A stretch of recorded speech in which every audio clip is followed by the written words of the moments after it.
Hey everyone, thanks for tuning in to my video blog for polyphonic.org.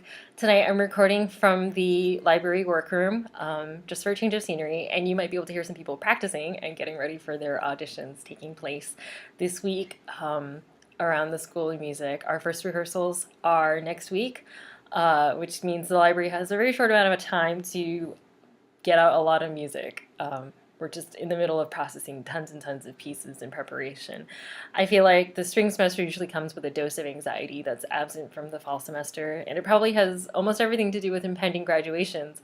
Both times that I was in the final semester of a master's degree, I was in a bit of a panic, but both times I got really lucky more than anything else. I think this part of it had to do with having a summer music festival position lined up for people thinking of careers outside of performance who haven't necessarily had a lot of exposure to these music-related positions during their education. Summer music festivals can be great places to just kind of explore these possibilities.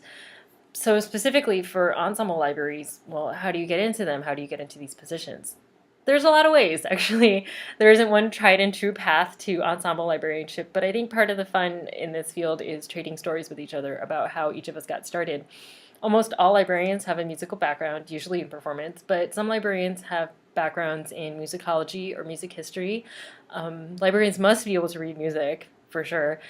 And a lot of librarians enter the position by already performing with an ensemble when the ensemble needs a librarian, and then they'll volunteer for the position.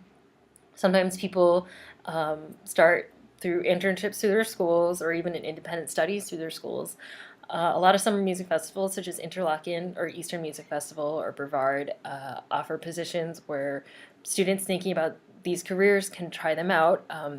There's work study positions or internships that are available, and through these the students can interact with the library operations and kind of see what goes on, and then if they're interested, they can just pursue from there.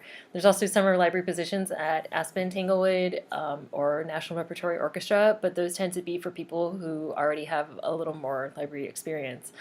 The audition process for a library position also varies and depends on the organization. Library auditions are kind of fascinating because almost no one knows that librarians have to audition, much less what goes on in them. Usually, a librarian will tell a joke to say, when they get the question, well, what goes on in a library audition, we'll say, oh, well, we have to book folders and set them on a stage, and whoever does this the fastest and most accurately wins the job. If only it was that easy. Well, it is a lot of fun, actually.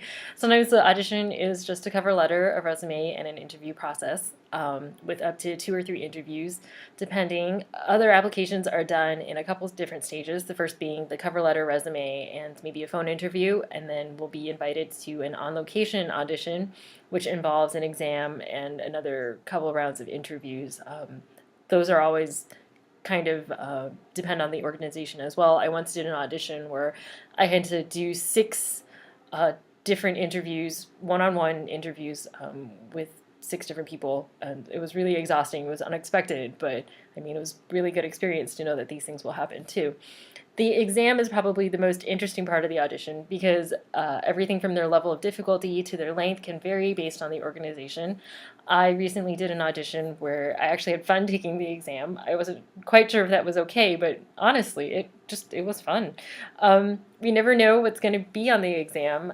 There's a couple areas that we can definitely study up on, such as repertoire, publishers, copyright, instrument names, keys and ranges, bowings, and terminology. We might also be asked questions on procedure, prioritization, administration, and people auditioning for bands or ballet or opera companies will be expected to have knowledge specific to these fields too. Oh, we definitely have to know transpositions. Those are so important and really hard, especially for violinists, because we're not trained to transpose. So for me, that's one thing I really, really need to practice. Just like on-stage performers, librarians have to keep their skills sharp through constant studying and observation, which I guess is our form of practicing.